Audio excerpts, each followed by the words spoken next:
Ce n'est pas grave. Boker Tov, Shavua Tov, Yom Tov. Vous savez quel jour on est aujourd'hui? On est le lundi 12 du mois de juin. Jusque-là, ça va.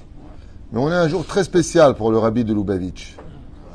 On est, ce matin, le Kaf Gimel. Et le Kaf Gimel, le Rabbi avait dit, n'oubliez jamais cette journée spéciale. Puisque dans la Megillat Esther, quand tout s'est arrangé pour les Juifs, eh bien, le roi a ordonné aux scribes d'inscrire ce jour-là, le Kaf Gimel du mois de Sivan, toutes les volontés de Mordechai Hayehudi. Sur ce, le Rabbi a dit que ce jour-là, les scribes, donc les anges dans le ciel, inscrivent toutes les volontés Shel Kol Yehudim. La reine, c'est un jour spécial pour la prière. Ce matin, c'est un jour très spécial pour la prière, selon le Rabbi de Lubavitch, Kaf Gimel de Sivan, pour Be'ezrat Hashem, toute cette journée, faire de la hitbodedut. Donc pour les femmes, pour les hommes, ceux qui peuvent ou ceux qui veulent, le Kaf Gimel, c'est une journée mamash, nifla'a shel tfila, comme le jour de Purim lui-même. כך היה אומר הרבי מלובביץ', זכר צדיק וקדוש לברכה, זכותו יגן על כל עם ישראל ויביא לנו הגאולה השלמה. ולכן, בעזרת השם, profitez bien de cette journée pour lire des Teilim et ensuite faire des bakashot. Je vous conseille déjà et avant tout d'être intelligent, demander le shalom dans vos vies, demander le Bet Amikdash, parce que quand tu auras le Bet Amikdash et le shalom, on aura tout sur terre. Tout vient avec le dévoilement de la vérité en ce qui nous concerne. Shiur acheté ce matin, donc je referme cette parenthèse importante, par qui a acheté le shiur ce matin, parce qu'il a été acheté, voilà, par Joël, pour un bon accouchement pour sa belle-fille, Yahalom Bat Ronit. C'est joli comme nom, Yahalom. Diamant, elle s'appelle. Bat Ronit, avec un beau bébé en bonne santé aussi pour toutes les femmes qui doivent accoucher prochainement. Leda Kala, Atzlacha Va'alvacha, Amen Ve'amen. Toda Rabba à Joël, à Joël. Donc Joël, on dit en français Joël en hébreu, donc Joël. Si tu as écouté ce qu'on a dit, Kaf Gimel Besivan, c'est une occasion de demander tout ce que l'on veut. Et comme disait mon Rav, Rabbi Moshe Deri Zecher Tzadik Livracha, le Kadosh Livracha, il disait, quand tu demandes à Dieu, demande toujours plus, on ne sait jamais. Je ne sais pas pourquoi il disait ça, mais en tout cas, il disait toujours, tu as besoin d'1 million, demande 10 millions. Pourquoi? On ne sait jamais, peut-être il te donne 5. Adam leolam lo ityaesh. Asur lo ityaesh. On n'a pas le droit de se décourager. Jamais, jamais, jamais. On peut faire d'une journée Tcha B'Av, on peut faire d'une journée Bezrat Hashem tout B'Av. Dans les deux cas de figure, il faut avoir la tête sur les épaules. C'est ça? Ok, on va commencer notre shiur. On va rappeler Bezrat Hashem une grande réfoua shlema chlama meira pour tous les malades d'Israël. Ubichlalam Hashem Atov, Mordechai, Sonigo, Ben Miriam et Daniel Mira, Ben Sarah, Daniel Mira. C'est quoi? Mais c'est ce que j'ai dit, Mira. Voilà, si t'écoutes, c'est mieux. Ben Sarah Revital. Chlama Meira. Fois Shlema, il me marque pour ma belle-mère. C'est gentil de penser à elle. Gisèle Bat Louise. Bezrat Hashem. Chlama Meira. Bezrat Hashem Barach. Morat Miak Dosha Bateora. Saratal Beteprat Mendia. Yana Ben Esther. Aya Ruchama Esther Bachivka. Sa maman qui a eu donc une belle petite fille. Rivka Bat. Je sais pas. Sa mère.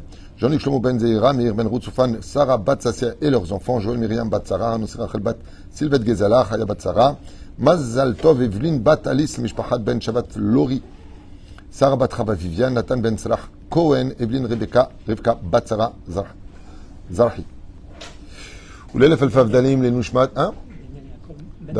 Daniel Yaakov Ben Saouda, Mordechai Ben Shimon, Kol Ben Israël, tout ce qu'on a cité, ce qu'on n'a pas cité, une grande réfoua shlema. Donc n'oubliez pas, pour ceux qui viennent de se brancher, aujourd'hui nous sommes le Kaf Gimel du mois de Sivan. Bezrat Hashem, c'est un jour propice pour toutes les prières. Demandez à Hashem tout ce dont vous avez besoin, en réalité, pour mieux le servir. Bezrat Hashem Baral. Elou Nishmat, Kol Mete Israël. Ou Gisèle Mazal Bat Tzipora, Eliane Sarsia Bat Hnina Esther Bat Myriam, épouse Cohen, Salmon, Fresh Ben Fortuné, Patricia Le Bazeira, Shona René Bat Suzanne, Shoshana le Mishpachat Kriev. On commence tout de suite en vous remerciant d'acheter des shiurim avec un enseignement de mon Rénou arabe à Ben Ishraï. Ben Ishraï, c'est de la cam, je vous le dis. J'ai toujours eu l'impression, quand j'ai lu ces commentaires, qu'ils les avaient écrits en Colombie. C'est de la cam, c'est de la blanche. Ben Ishraï, jamais une fois, j'ai dit bon, c'est naze. Je n'ai pas accroché. Ben Ishraï, franchement, je peux vous dire une chose, pour moi, depuis toujours, comme l'a dit Rabbi Asher Ayakar, je lui ai fait découvrir il y a plusieurs années le Ben Ishraï, c'est l'épice de la Torah. Je trouverais ça dommage qu'un juif soit passé dans ce monde à étudier la Torah sans Ben Ishraï. Il aura raté quelque chose d'unique dans l'étude. C'est un langage de sod, dit dans un langage d'enfant, qui parle à toutes les âmes. À l'image de Rabbeinu. Tov. Zchuto yagen al kol am Israël. Mon Rénou arabe. Je me rappelle qu'une fois, Rabbi Moshe Deri Zatzal, mon Rav est rentré dans la chambre, il y avait une photo du Ben Ishraï. Moi, je l'avais acheté parce que j'aimais bien sa toque. Il a une toque comme ça sur la tête. Quand je suis rentré dans une boutique Feuge, tu sais, de livres de Kodesh, j'ai vu sa tête. Je lui ai dit, j'aime bien celui-là. Bon, je vais lui faire tchouva. Et je lui ai dit, il irait bien dans ma chambre, j'ai un trou, donc je vais le mettre là-bas. Et Rabbi Moshe, il rentre dans la chambre, il voit le Ben Ishraï comme ça. Il s'est tenu garde à vous. Il a mis sa main, il a fait comme ça. Il m'a dit, tu sais ce que tu as mis ici? Je lui ai dit, ouais, un rabbin. Mais tu sais qui c'est? Je lui ai dit, non. Mais j'aime bien sa toque. Il m'a dit, quoi, tu l'as choisi pour sa toque? Je lui ai dit, ouais. J'aime bien, le truc con comme ça, j'aime bien. Ça fait une belle déco dans la chambre. Il m'a fait comme ça, aïe, aïe, aïe, aïe, aïe. Il disait, Kodesh, Kodashim. Kodesh, Kodashim. Rabbi Yosef Chaim. Zchuto yagen al kol am Israël. ותפתח ארץ את פיה ותבלע אותם, ואת בתיהם ואת כל האדם אשר לקורח. On parle de cette fameuse mahloket, dispute, conflit, colère, déni, jalousie de Korach vechol adato qui ont persuadé, comme on l'a expliqué hier et que vous le savez tous, qu'ils vont maintenant l'achlok à l'arabe. Avant tout, il faut savoir une chose. Quand on vient pour faire la guerre à un rave, il faut être très armé. Très, très armé au niveau des arguments. Très armé. Il y en a beaucoup qui ont fait la guerre à des rabbanim, comme le Ramchal, par exemple. On lui a fait une guerre terrible. On lui a brûlé ses livres. On lui a interdit d'enseigner. Le Rambam, pareil. Le Rambam était considéré comme étant un renégat de la Torah. Ils ont envoyé Rabbeinu Yonah pour le mettre à l'épreuve. Ils ont envoyé beaucoup de rabbanim. Un des plus grands raves qui a été les plus... Waouh! C'était le Baal Shem Tov, la Chassidoute. Rabbi Nachman de Breslev a été carrément dénigré. Il a été refoulé, repoussé, contesté. Et beaucoup de rabbanim. Le seul problème qu'on a eu, c'est que chaque fois qu'on a envoyé des meilleurs éléments pour les mettre à l'épreuve, ils sont devenus les élèves. C'est-à-dire que Rabbeinu Yonah, par exemple, il a écrit Sharet Teshuvah, les portes de la Teshuvah. Pourquoi? Parce que quand il s'est rendu compte qu'il était face à un aigle de la Torah et non pas un charlatan de la Torah, comme ils l'ont bien voulu faire comprendre tous les ignorants face au Rambam, eh bien, il a dit, qu'est-ce que je peux faire pour me faire pardonner? Il faut que je fasse Teshuvah. Et donc, il a mis en application pour demander pardon au Rambam, le Sharet Teshuvah. Il a écrit ce qu'il a fait lui-même, il a mis par écrit. Il a sanctifié ce livre, Sharet Teshuvah, comme étant son expiation d'avoir demandé pardon au Rambam, d'avoir douté de lui. Ça s'appelle une des choses les plus terribles qui soient. Une des fautes les plus graves, qui est la plus inaperçue, Choshed Baksherim. Vous savez ce que ça veut dire? Choshdim Baksherim. Douter des gens qui sont cachères. En général, sachez une chose. Quand tu doutes d'une personne qui est cachère, tu donnes tous les crédits à celui qui ne l'est pas. C'est souvent comme ça. Quand tu te trompes jusqu'au bout. Dieu, quand il te dit quoi? De quelqu'un qui est fidèle à ma Torah, de quelqu'un qui est honnête, de quelqu'un qui est droit, tu dis du mal, que tu tromperas et tu penseras du bien de ceux qui te feront du mal. Fais très attention à cela. C'est pour ça, entre autres le roi. Non, ça c'est autre chose que tu dis. Celui qui a pitié des mécréants finira par être cruel avec ceux qui sont bons. Non, mais c'est autre chose. Oui, tu veux dire que c'est l'effet boomerang. Ok. Aval, sachez une chose, quand on vient pour l'achlok al-rav d'une synagogue, on ne dit pas, comme on l'entend souvent par des imbéciles, et le mot est léger, c'est pas pour dire autre chose, qui se lèvent dans le rabbin. Excusez-moi, monsieur le rabbin, c'est pas comme ça qu'on fait. Est-ce que tu as étudié ce qu'il sait? Est-ce que tu connais les halachot? Est-ce que tu connais toutes les déotes? Est-ce que t'as dit, t'avais Seder? Tu viens voir le rabbin.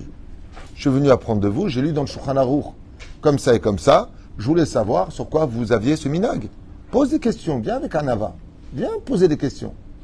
Tu as toujours ceux qui viennent, qui sont accrochés à leur minagim de leur région et qui croient que c'est que ça la Torah. Non, il y a plusieurs déotes, il y a plusieurs opinions. La reine pose la question au rabbanim et non pas comme Korach qui est venu incendier Moshe, insulter Moshe en public. Pour vraiment montrer par cela que... Ken, on peut être opposé. On ne peut pas être opposé sur la halakha, mais au niveau de la pensée, on peut être opposé. Même au niveau de la pensée, combien de fois tu m'as envoyé des messages pour poser des questions. Donc si vous avez dit comme ça, comment ça peut faire ça? Et tu as eu des réponses. En général, je renvoie des réponses à tout le monde. Même si des fois j'oublie parce que je suis très occupé. J'ai énormément de messages. Alors j'en profite pour ceux qui m'aiment un peu. Envoyez des WhatsApp. Pas plus de 2 minutes parce que vous êtes très nombreux. Des fois c'est 5 minutes, 7 minutes, c'est très dur. Et le pire c'est que je mets en double, fois double. Ça fait comme ça. C'est sympathique, mais c'est vraiment question-réponse pour que je puisse répondre à tout le monde. En tout cas, tu verras qu'à chaque fois tu as eu des réponses et tu me dis ah super, j'ai une réponse. Mais imagine que tu m'envoies un truc en me disant vous avez dit n'importe quoi ce matin puisque... Bah oui, mais alors dans ce cas-là, je vais te dire que je n'ai pas mis la Torah. Je ne peux pas dire que tu dis n'importe quoi. Je me rappelle qu'un jour en Chavruta, je me suis pris la tête à la Yeshiva, non, c'était au Kollel, on était en plein Gemara, et il me dit pas du tout. Je dis moi, à pas dire pas du tout en hébreu, c'est un israélien, Tamit Racham. Il me dit, mais c'est pas du tout ça qu'il dit. À la fin, je lui dis, ah, j'ai compris, j'ai commencé à rire. Une crise de fou rire. Il me dit, pourquoi tu rigoles? Tu te moques de moi? Je lui dis, franchement, oui. Il dit, pourquoi? Je lui dis, parce que toi, tu parles de Tosfot, moi, je suis dans Rachid depuis tout à l'heure. T'es pas d'accord avec ce que je disais, parce qu'il croyait que c'était Tosfot. Moi, je parlais de Rachid. Aussi pareil, un jour, dans un cours, je suis en train d'expliquer comme ça, j'étais à Los Angeles, et il y a un rabbin qui était présent, il n'a pas arrêté de me couper la parole. Et à un moment, il me dit, je suis désolé, ce n'est pas du tout ce que dit le Rambam. Je lui dis, je suis tout à fait d'accord, parce que depuis tout à l'heure, je parle du Ramban. Ah, pardon. Je lui dis, au lieu de venir dire devant tout le monde, je lui dis après, Botichal Sheilot, selon qui vous avez posé des questions. Non, mais j'étais sûr que c'était le Ramban. Je dis, non, vous êtes venu en retard, j'ai parlé du Ramban. Et le Ramban, c'est ce qu'il dit. Oui, tout à fait. C'est dommage qu'on est agressif. Si Korach était venu avec des questions, il aurait eu des réponses. Car celui qui vient avec des réponses n'attend pas de réponse. Et c'est le problème qu'on a dans tous nos conflits. On vient accuser. Ah ouais, t'as vu ce que tu m'as dit tout à l'heure? Mais je t'ai pas dit ça. Si, tu l'as dit. Bon, bah alors t'as fait question-réponse, salut. Il n'y a plus rien à dire. Korach ne vient pas poser des questions à Moshe. Il ne vient pas poser des questions à Moshe parce que tout est facile à défaire chez Korach. Quand il dit Kulan ou Shamanu, nous avons tous entendu que Dieu s'est proclamé, que tu n'auras pas d'autre Dieu sur ma face. On l'a tous entendu. Vous savez ce qu'a fait Korach en disant cette phrase? Vous savez pourquoi Moshe est tombé sur sa face? Parce que Moshe, le jour de la faute du veau d'or, il a utilisé un argument béton armé. Il a dit, maître du monde, qu'est-ce que tu veux chez ce peuple? Ils viennent d'un pays d'idolâtrie, et quand tu as donné les 10 commandements, après le 2e commandement, le peuple d'Israël a dit, on ne peut plus entendre, ils ont quitté leur corps. C'est moi qui ai continué le 3e commandement, tu ne feras pas d'idolâtrie, tu n'auras pas d'autre Dieu sur ma face. Ouais? Et qu'est-ce qu'a dit Korach? Kulanu shamanu. Nous avons tous entendu. Pour qui tu te prends, Moïse? Parce que qui a transmis le reste? C'est Moshe.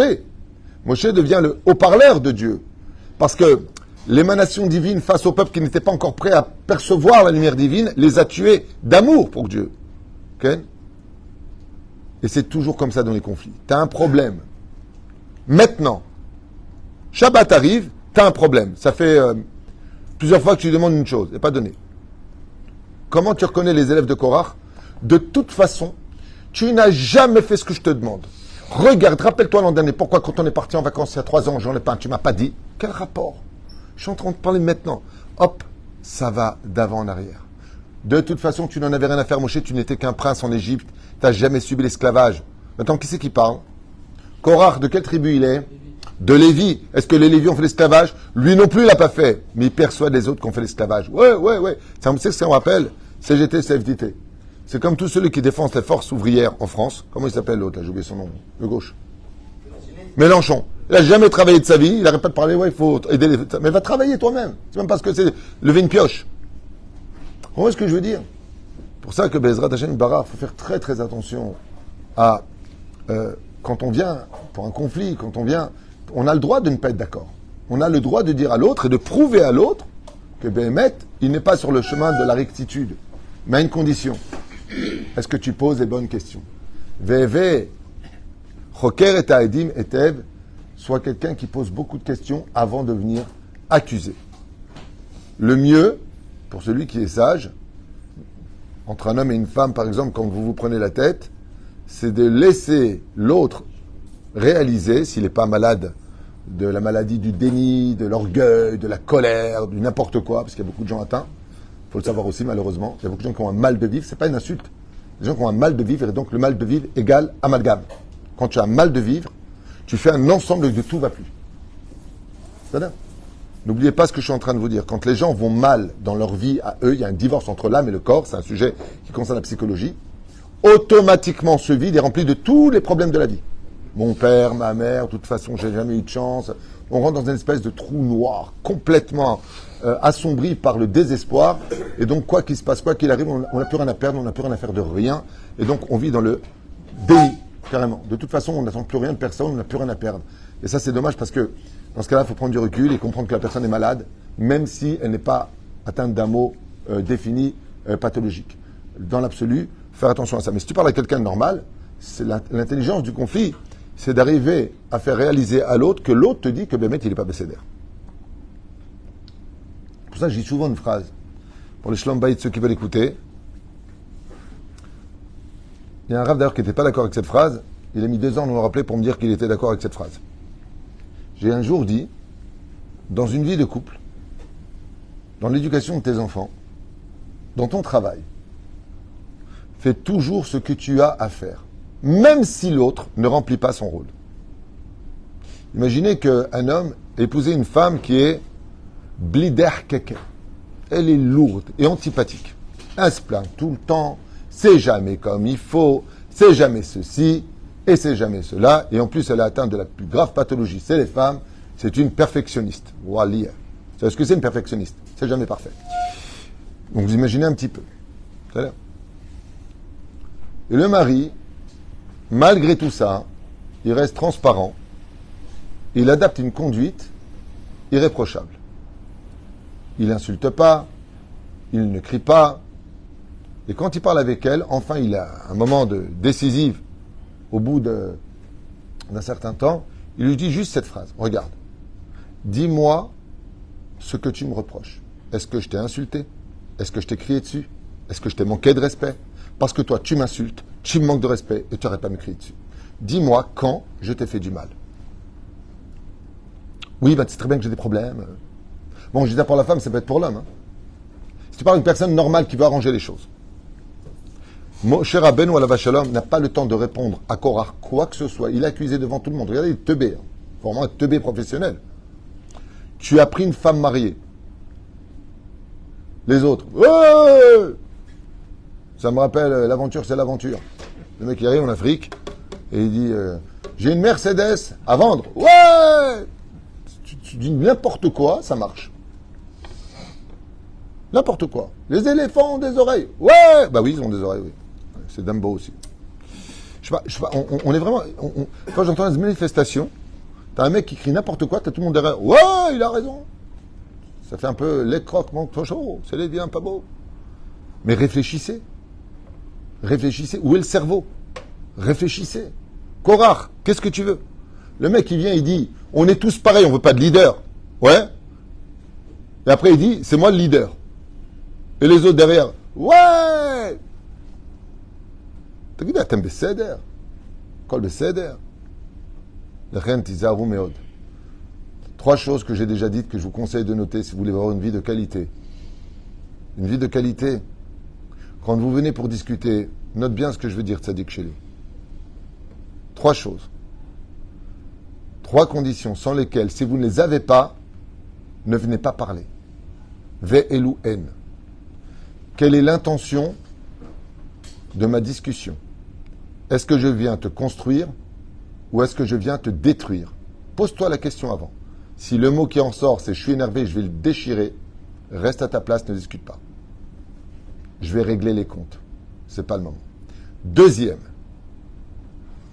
utilisez les mots qui vont faire comprendre et non pas détruire l'autre. C'est ce qu'on appelle le fond et la forme. La forme des mots peut me donner tort s'ils sont mal utilisés, alors que dans le fond, j'avais raison. N'oubliez pas ça. Trouve les mots qui correspondent à l'état d'âme de l'autre. Tu ne peux pas avoir le même langage avec tout le monde. Un enfant, c'est pas un adulte. Un adulte, c'est pas ceci. Une femme, c'est pas un homme. Quand tu parles avec quelqu'un, utilise les mots qui correspondent à son degré et sa réception de la vie. N'oublie pas cela. Troisième chose, est-ce que c'est le moment ou pas? Par exemple, le Shabbat, est-ce que c'est le moment de se prendre la tête?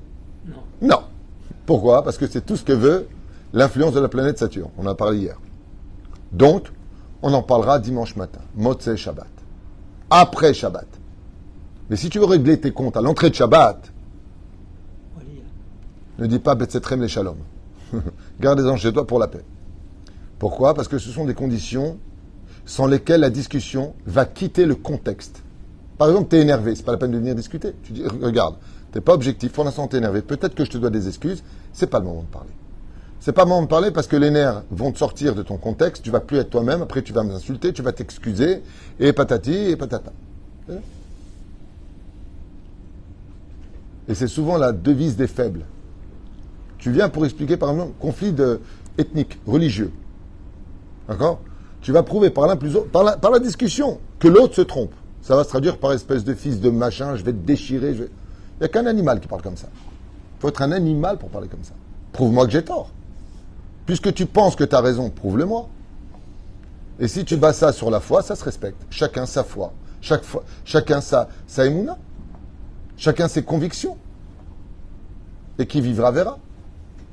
Tant que tes convictions n'embrachent pas mon judaïsme, tant que mon judaïsme ne dérange pas tes convictions, qu'on vive tous en paix. Où est le problème? Où est le problème?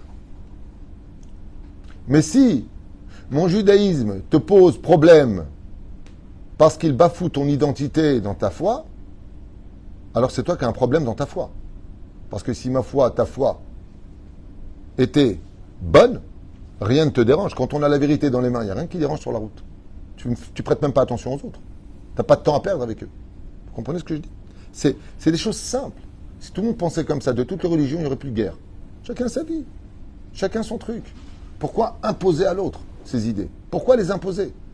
Hier, on a fait un très beau débat avec des milliers de personnes en direct, organisé par notre ami technicien Lionel Ayakar et toute une équipe derrière que je remercie.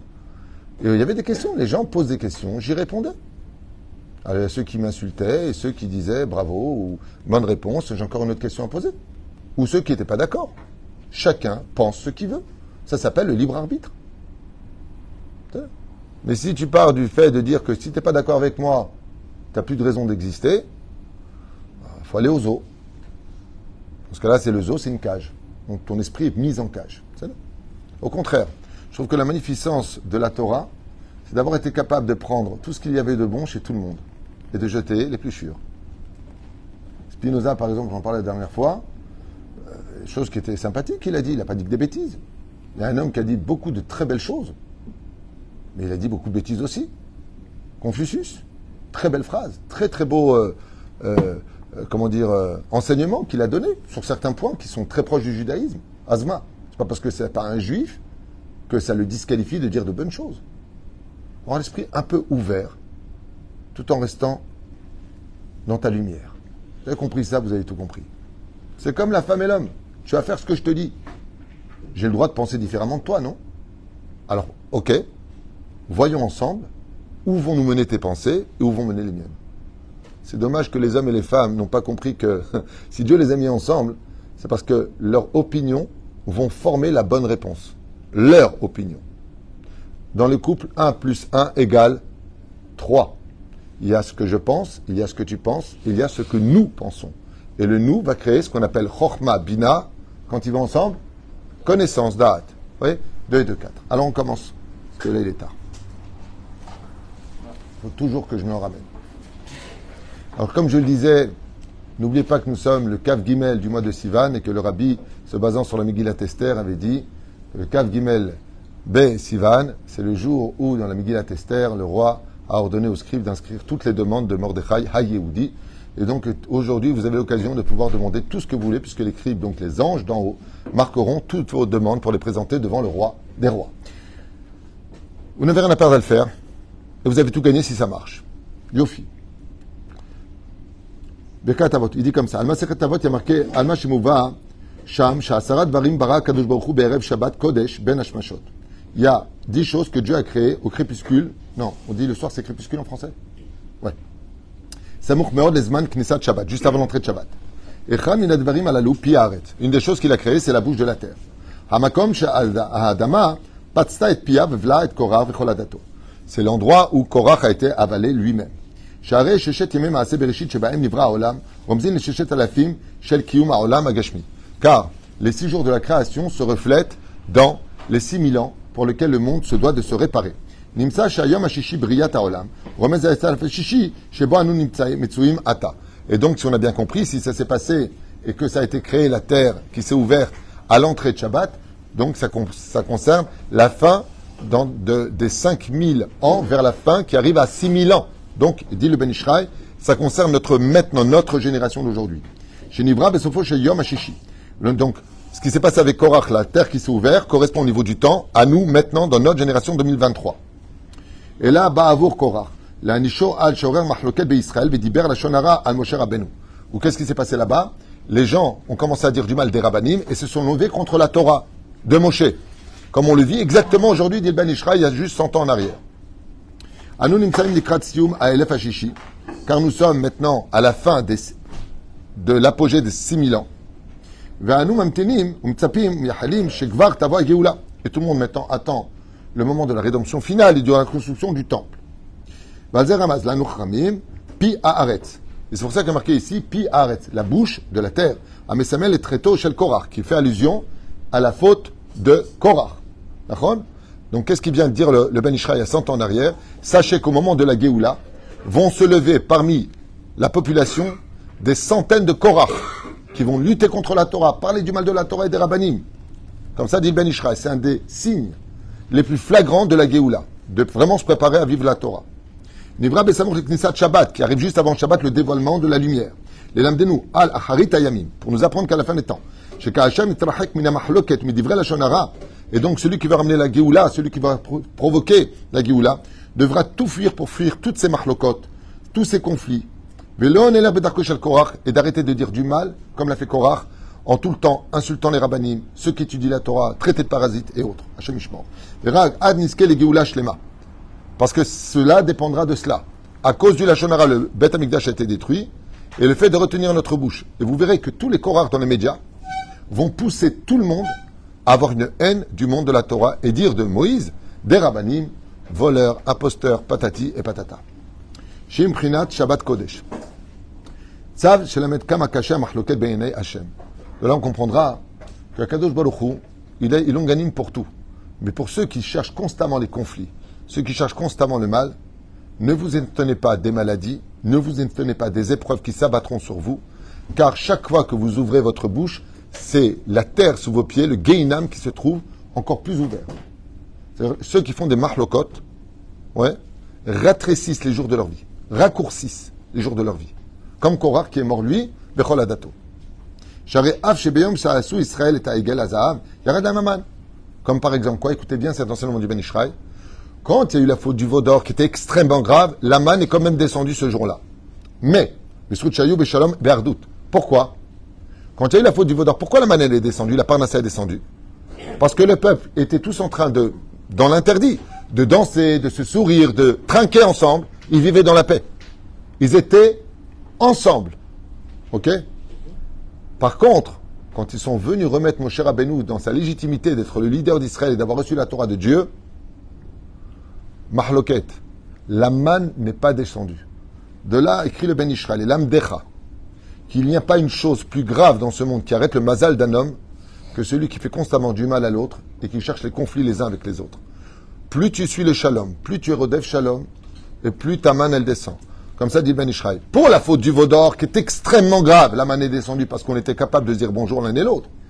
Mais pour la mahloket de Chorar vechol adato, donc tous les rabbanim sont venus faire mahloket avec d'autres rabbanim, ce jour-là, la manne n'est pas descendue dans aucune maison d'Israël. Lama, parce qu'il n'y a pas pire au monde que les mahloket. Tu n'es pas d'accord, tu as le droit. Viens poser des questions. Si tu es si fort que ça, viens argumenter jusqu'à ce que l'autre te dise, il a fait, ça j'avais pas vu, bravo, tu m'as appris quelque chose. Comme je dis souvent, quand on veut vraiment être quelqu'un de constructif, si on veut vraiment grandir, eh bien, moi je trouve qu'il n'y a pas plus beau que d'avoir eu tort dans un conflit, parce que quand on a tort dans un conflit, eh bien, on a appris quelque chose. Mais quand on a gagné son conflit, alors peut-être qu'on a la victoire de dire, alors, t'as vu, j'ai raison. Mais de l'autre côté, t'as rien appris. Il n'y a que quand on se trompe qu'on peut se remettre en question. Et il n'y a que quand on ne sait pas, comme le disait, je ne sais pas qui c'est qui avait dit ça, une phrase, un grand rabbin qui a dit, c'est Rav Mordechai Eliyahu qui avait dit ça. Il arrivait un jour au Kollel, chez nous à Jérusalem, on a un Kollel de 54 Avechim, et quelqu'un lui a posé une question sur les Tefilin, Rav Mordechai Eliyahu, Zecher Tzadik Kadosh Livracha. Une question tellement simple que tout le monde avait envie de répondre. Il a répondu comme ça devant tout le monde. Ani le Yodéa. Bon, le cours était fini. On était tous choqués qu'il réponde Ani le Yodéa. Il a dit, je vais vérifier. En raccompagnant le Rav Mordechai Eliyahu à sa voiture avec son chauffeur, je lui ai dit, Kvodarav, Echata lo Yodéa davar shani Yodéa. Comment toi tu réponds je ne sais pas à une question. J'étais à Vrech à l'époque, pendant 12 ans dans le Kollel à Jérusalem, alors que tout le monde peut répondre à cette question. Et le Rav Mordechai m'a répondu comme ça. Très belle phrase. Il m'a dit, pour enseigner aux Avrechim que de dire je ne sais pas, c'est aussi une bonne réponse. Il savait, mais il a voulu laisser la dernière pointe de dire je ne sais pas, lama. Parce que de dire je ne sais pas, c'est aussi une réponse. Il n'y a pas de honte de dire je ne sais pas. Quand souvent, je pose des questions comme ça à table Shabbat, pour donner une ambiance sympathique. Allez, on fait des groupes, les femmes contre les hommes, Joker, j'appelle un ami. C'est sympathique, à table, ok? Et là qui dit, ah, je sais pas, mince. Je dis, pourquoi tu dis mince? Au contraire, maintenant que tu sais pas, tu vas rajouter de la connaissance. Tu vas rajouter des choses. Dire je ne sais pas, dire je me suis trompé, dire ah ben mec, j'avais pas vu les choses comme ça. Ouais, il a fait. Même de les fargen la chénie. De dire à l'autre, j'ai adoré ta réponse, franchement, tu m'as remis en question. Qu'est-ce qu'il y a de mal? Si ce n'est que ton ego qui t'aveugle. Qu'est-ce qu'il y a de mal? Au contraire, il n'y a pas plus sage et intelligent que l'humilité. Baruch Adonai Leolam, Amen.